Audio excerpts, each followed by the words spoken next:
BSides DC would like to thank all of our sponsors, and a special thank you to all of our speakers, volunteers, and organizers. Hey, how's it going, everybody?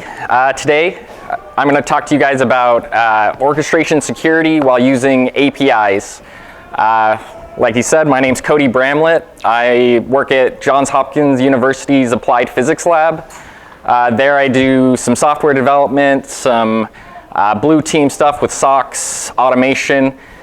Mainly, I spend my time on the IACD team, which stands for Integrated Adaptive Cyber Defense. So who is IACD? Our primary sponsors are NSA and DHS, and our goal is to drastically reduce the time to take cyber defense and act on any intel, any indicators we receive, and really empower the network defenders. What is IACD? It's a strategy, it's a framework, it's a state of mind. We believe that tools should be plug and play. You should be able to connect it, and it should work throughout your environment, work together with other parts of your environment. You should be able to bring the tools you already have and connect them together and take your SOC analysis to that next level. And then finally, information sharing. Information sharing is critical to maintaining that next upper hand on the adversaries. But it's not the end-all be-all. It's not that silver bullet. Only working together can we improve our state of cybersecurity. We're not going to solve all the world's problems with IACD. So some of our work, we divide work into spirals, 90-day spirals, where we can complete either one or a few experiments. So we've been doing this for 17 spirals now, so that's about 4 years. And we've done various things with automating ICS networks and detections on ICS networks. We've done information sharing indicators. Yesterday, someone gave a talk about a pilot that was run on the financial sector. Several banks and credit card companies came together and became IACD and started sharing indicators and automating that effort to help themselves, help each other, and defend their networks more quicker and better. So why do we care about APIs and their use today? So with the use of security orchestration, automation, and response, that's what SOAR stands for, as that increases, so does the use of APIs. We want all these tools to be able to integrate together, work together, and they do that through their APIs.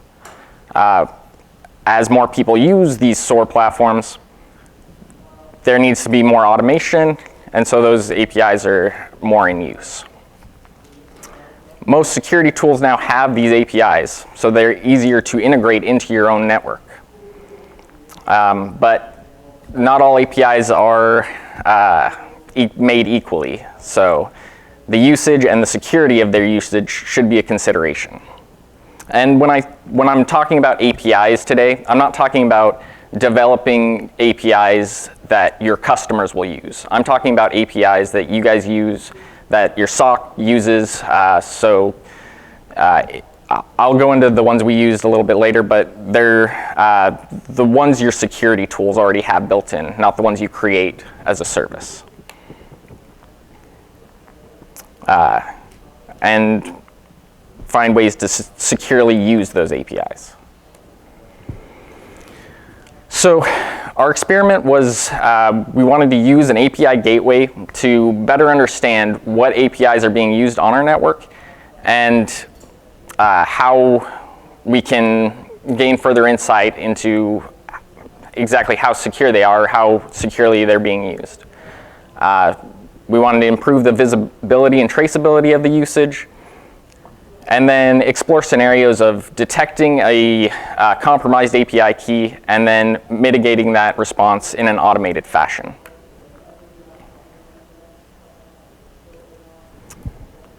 So again, we're focusing on the APIs of security tools.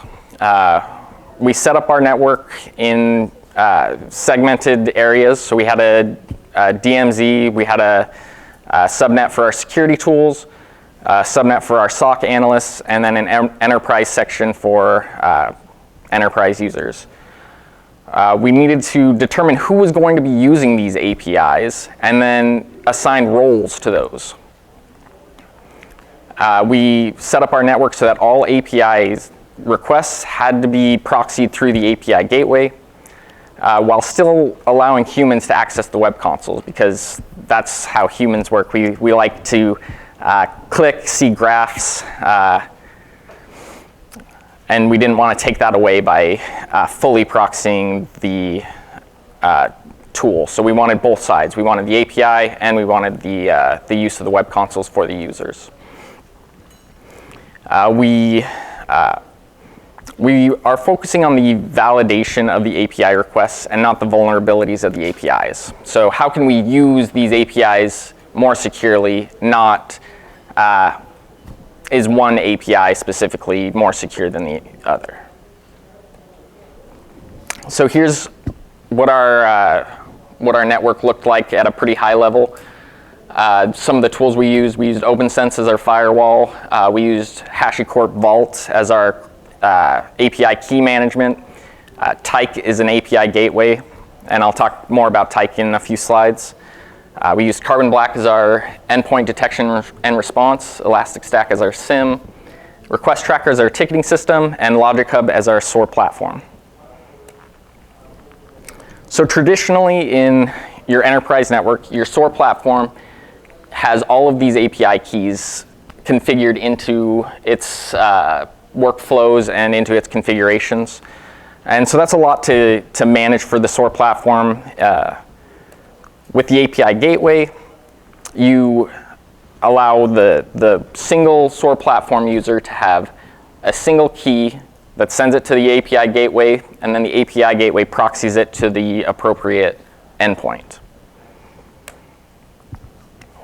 So specifically, we use Tyke as our API gateway. Tyke is open source with a pay-for version. We use the developer edition, so we got a few of the pay-for features. It supports several different authentication methods. We ended up using two of them, the HMAC authentication and the token authentication. We configured it with 3 different roles, a role for the SOAR platform, a role for the integration engineer, and then a role for just an enterprise user. And then we set up different security policies based on what tool was going to be accessed, so how often could that API be called, or what IP address could that API be called from. So some benefits: it allows for centrally managing and recovering API keys. Traditionally, API gateways are used for scaling, so it allows for your internal network to scale with more security tools being added. But it also provides that further insight. You get to see exactly where these API calls are coming from in a consistent manner. Because like I said, not all APIs are created equally. They're not all going to be logged the same way. This standardizes it, and it also standardizes a lot of other things, like the authentication method. We were able to log and visualize all the requests, and many times it's transparent to the SOAR platform. So you don't have to do anything special to the orchestrator to be able to use the API gateway. And then, like I said, we can configure different security policies for rate limiting. You can restrict down your APIs to least privilege. So not all APIs give you that level of configuration for permissions. And then you can you can restrict the use of the APIs based on different IP addresses or subnets. So we really broke down what defines the security aspects of an API request. So we broke it down into these 4 sections. The who's using the API, is that a username? Is it an API token? Where is it being called from? What IP address, MAC address? What's being called? Is it the firewall and they want to block an IP? Is it a request off to VirusTotal to check a hash value? And then when is it being called? This one's broken down into 2 different aspects. How often it's being called, and then what time of day. And using these 4 attributes, we broke our experiment down into these 5 different scenarios. So because our responses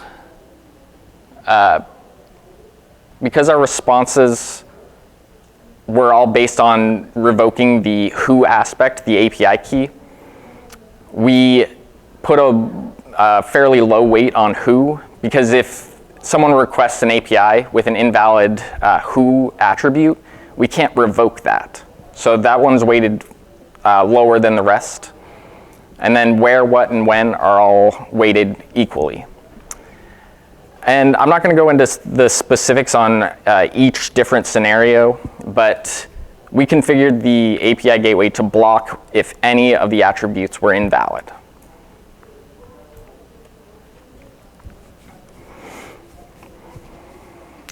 So, like I just said, the API gateway is configured to block if any of the attributes are invalid.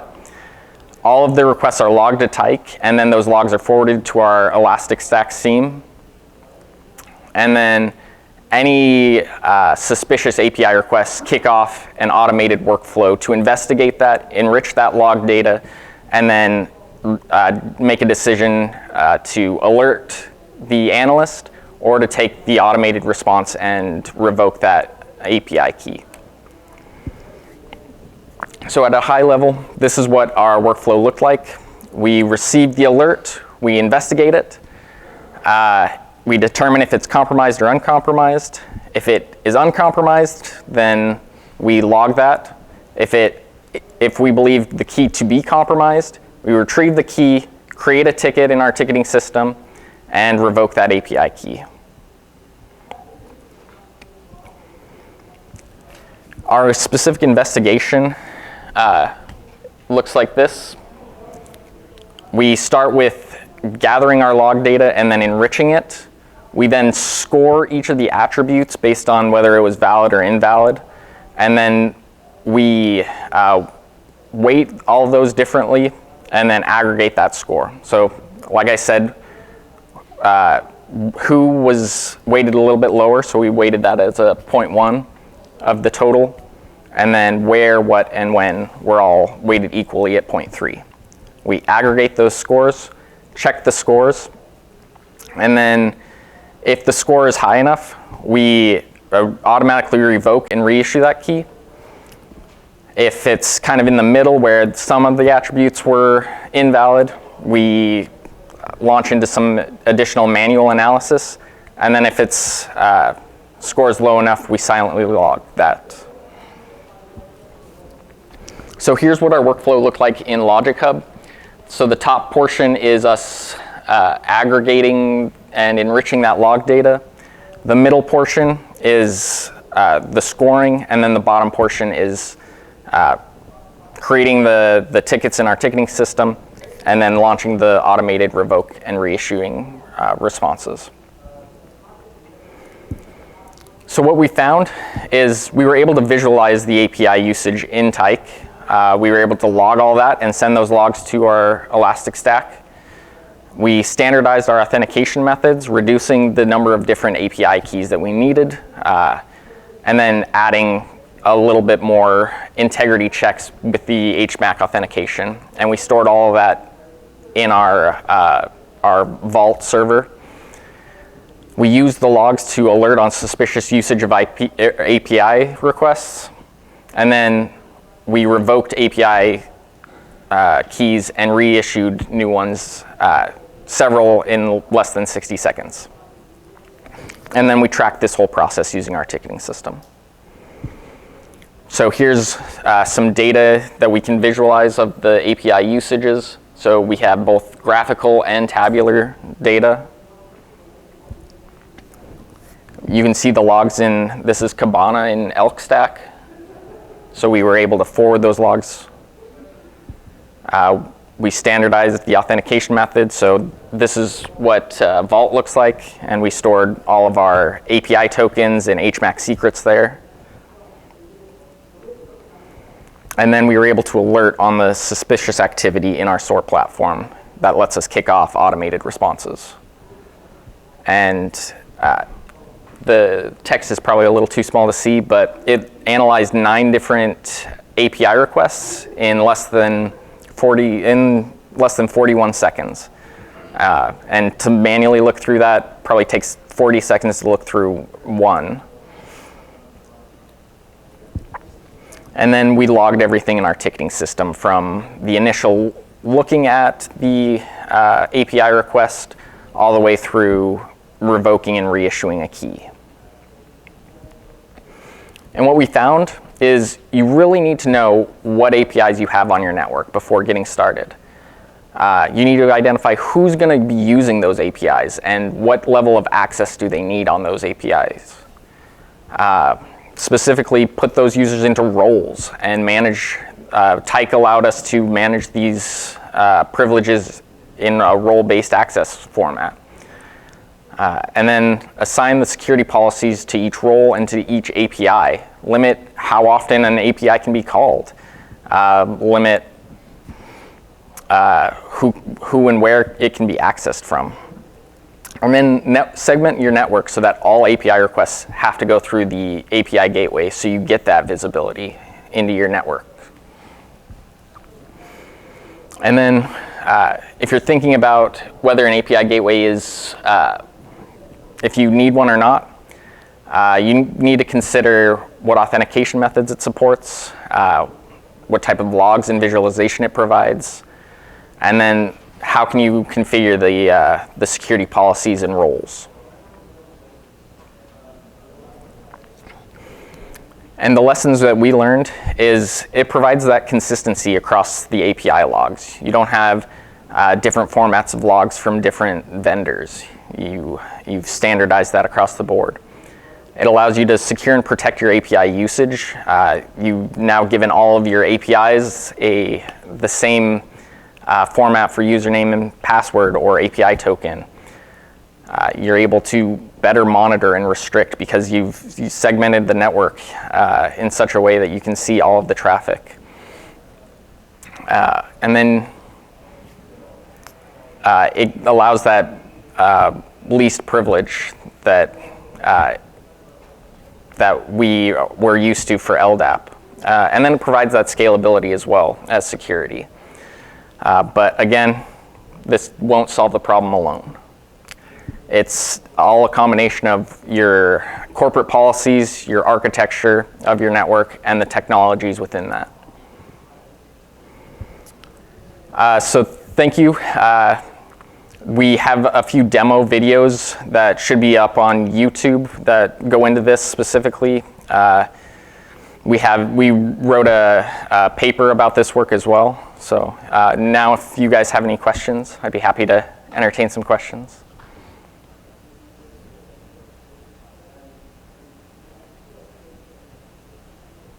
Yeah.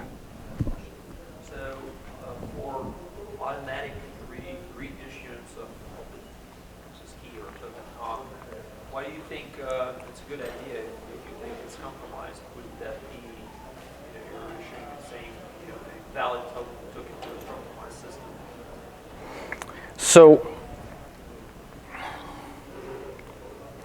So we wanted to reissue the key to the proper people. So it depends on what attributes were invalid. So obviously we're reissuing a valid key, and we're reissuing it to the tools that should have that correct key.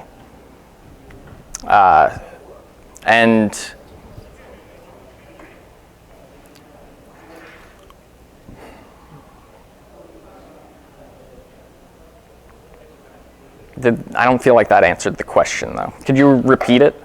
No, I mean, let's think about it. If you know that the key was compromised, right? If you suspect that the key was compromised, automatic reissuance of it without investigation, wouldn't that be, basically giving the potential attacker or adversary the valid key while it was, So maybe I can see that is valid. If they got the key once, could they get it again? Quite possibly. But how long are they going to, will it take them longer if they think they have a valid key and then it stops working? They'll have to go through their OODA loop, decide that that's the reason that the key's not working again, go find the new one, and that gives the SOC analyst time to go through, see why that key was revoked, and dig deeper in that. So we specifically focused on revoking and reissuing, but yeah, there would definitely need to be additional manual steps to go in, or different automated steps to go in and determine what happened, why was that key compromised. Thank you.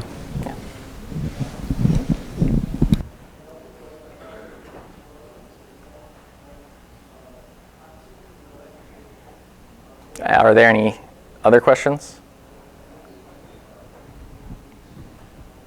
All right, thanks.